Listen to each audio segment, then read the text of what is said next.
Hello everybody, this is Fernando for the latest Urban Legends video. As promised, I was going to make a video based on some of your suggestions here. And the one that I wanted to discuss here is actually one that I've heard about before, but just in name only.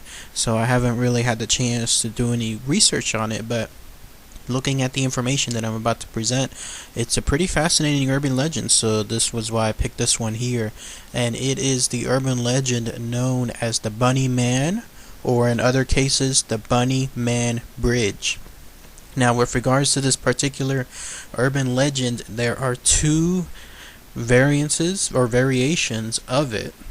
One is a more modern day tale, which has actual, real accounts, real people that have stated their description of what happened, and then there's the more mysterious urban legend type status that happened a while back, and I'll discuss both those particular variations here of this urban legend. Now, with regards to the Bunnyman and the Bunnyman Bridge, you would have to go to Fairfax County, Virginia to essentially know where this bridge is, and you'll see a picture of it here. It looks pretty mundane. It looks like any other bridge that happens to have railroad tracks, in this case, over it.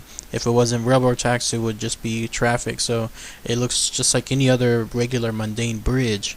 But this is a bridge that has had for several decades now, and in the case at least of the older urban legend, for several let's say several dozen decades, that it's had quite an existence of its own. First thing that I'll do is I'll talk about the more, I guess, traditional, the quote-unquote traditional urban legend, the one that's the real one, that is the one with real people on there.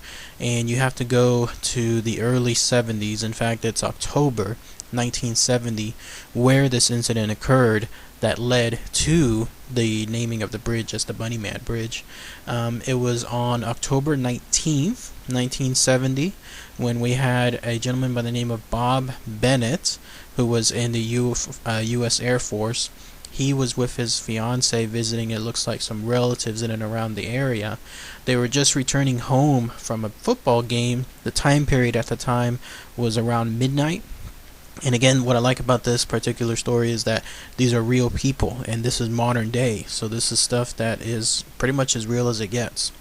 And so as they were driving back around midnight, they parked their car near this bridge just to talk. Why they just parked there to talk, who knows? Maybe they were going to have, a little fun as well, as was prone with anyone else along those nights.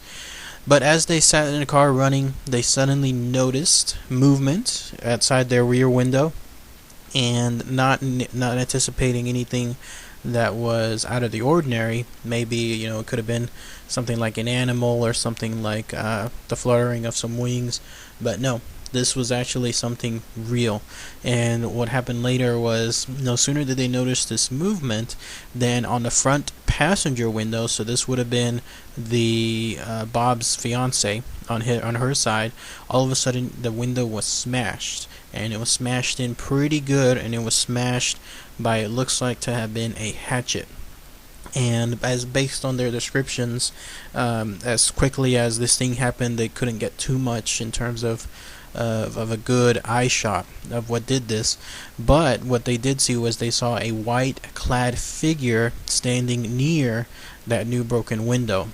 And while this happened, apparently what this white clad figure screamed at them. It screamed at them that they were trespassing, and they said, and this is their quote, this is what this person said. It said, "You're on private property and I have your tag number." And this is, again, a crazy figure dressed in white with a hatchet who had just smashed their window, screaming about them, raving like a lunatic that they were on his private property. And so they immediately just screeched down the road, flew past it as quickly as they can, and then contacted the police. The fiance, though, whenever she was talking to the police and trying to recollect what she saw, she said that it looked like somebody was actually wearing a Ku Klux Klan hood That was her description on there, but it turns out that was wrong. The police found the hatchet that was being used on there, and so they used this information to try to piece together who it was, but nobody was able ever to essentially find out who this person was. But apparently, somehow, the police did find a bunny suit with ears, so maybe that was in and around the area, and that's how the legend of the Bunnyman and the Bunnyman Bridge came about. So that's essentially the most common, at least the most modern one on there. There was actually a second sighting. It looks like this also occurred in October 1970, just about a week later on there, and this was when a security guard who goes by the name of Paul Phillips, he approached someone that was standing on the porch near this area, and he said that this man was wearing a gray, black and white bunny suit, and that the man began chopping using like an axe of some sort. He began chopping at a porch post, and he said, quote, "All you people trespass around here, if you don't get out of here, I'm gonna bust you on the head." And that was it. So again, it's not really like urban legend type status. These two particular these incidences just pretty much are just of what sound like an isolated man, somebody who doesn't want anything as far as somebody trespassing on his property. So let's go then to the more mysterious, truly urban legend type story with regards to the bridge. And here's how it goes. You have to go back in time to the early 1900s. We're talking about the year 1904. At that time, this was a little after the Civil War, the county there, the Fairfax County, was becoming more and more populated. And when that happened, there was a need, based on all this population, of an insane asylum. It had to be built there. I guess part of the population growth involved people that were certified insane, and so there had to be a place built to ensure that something could house these people. And nobody wanted to live there, apparently, near that asylum, so it was quickly shut down. So it was transferred, the patients actually were transferred to a different location, but during that transfer, some of them escaped, and apparently two of them that escaped were never found. One goes by the name of Marcus Loster, and another one by the name of Douglas Griffin. And they were the two individuals who were in the insane asylum who were never found. But what people did find was apparently somebody near and around that area of that bridge would leave half-eaten, mutilated bunnies in and around the area. And people were assuming that it was coming from these two insane people, the people that had escaped from the asylum during that transfer. And they would find these bunnies just hanging around sometimes. They would find these bunnies skinned, they would find these bunnies, again, half-eaten. It's just something that was spooky, that was mysterious, something that completely just... this is obviously not the norm when it comes to these things. And they would find these bunnies sometimes leading in a trail straight to that bridge that you see there.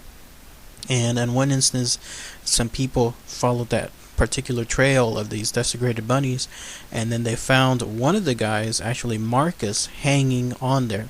So they didn't find them for a while, but they did find them eventually, but he found them dead. And there was a note attached to his foot that says, "You'll never find me no matter how hard you try. Signed, the Bunnyman." And that is how that legend came to be, apparently, with the Bunnyman Bridge being called as is because of this particular instance. And the way the urban legend status goes is anybody that walks towards that bridge, goes in and around that tunnel, especially at midnight, then the Bunnyman will come out, will grab you, and he'll hang you right across that bridge, just like this person did with this Marcus Loster. So that is the urban legend status, at least with that bridge on there. It's funny because this bridge, again, has taken off a life of its own, especially during Halloween time. You have what's reported to be dozens, if not hundreds, of people that visit this bridge to try to catch a glimpse. Some people say it's like a vortex of some sort. They get this eerie feeling, they get this eerie sense like something is watching them or something is stalking them. But what's funny about this is that the police apparently are trying their best to ensure that this bridge does not have any congestion, any traffic at all, as much as possible. And you'll see the reason for it here. One, in this picture, you'll see that it's pretty much just like the only width that you have on this bridge is for one car to pass through. So imagine if dozens of cars are suddenly visiting this bridge all in one night. What a traffic jam that'll be. And that leads to the second thing, which is the one thing on top, that train. Those are tracks, and those are tracks that have railroad cars pass through them daily, multiple times a day. So here you have situations like, for example, apparently in Halloween 2011, there were over 200 people that showed up at this bridge. And all that asks for is disaster, because with that train, especially at night, at midnight, passing through, there's no way that train could ever stop in time. People could be hanging around the bridge on top, and they would just get creamed over. So very, very fascinating on there. In fact, this has gotten so bad that currently there at that bridge, it is illegal to trespass on those railroad tracks or to loiter, quote unquote loiter, on that roadway.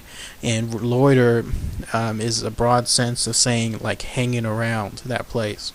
So those of you that want to visit this bridge, it's with caution, because if anybody finds you in terms of law enforcement hanging around that bridge, taking pictures, taking video, trying to record anything, trying to summon anything, trying to do anything at all other than just driving straight through it, then you risk anything as far as tickets and fines and so forth. So alright, so that's the urban legend status. If anyone has visited that particular Bunnyman bridge or has had any experience with the Bunnyman himself, or with any other sensation or feeling or anything else at all, post your comments, share them below.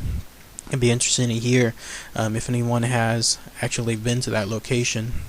I tried to see if there was any other particular tales or stories involving the bridge, maybe even on a supernatural or on a UFO level or anything like that, but no. It just seems to be more along the lines of like the hitchhiker type urban legend status, where it's some deranged person, either in the past in the early 1900s or just more recently in the 1970s, that has been attacking people, and that's about it. That's the status of it, at least for right now. So alright, thanks again everybody, take care as always.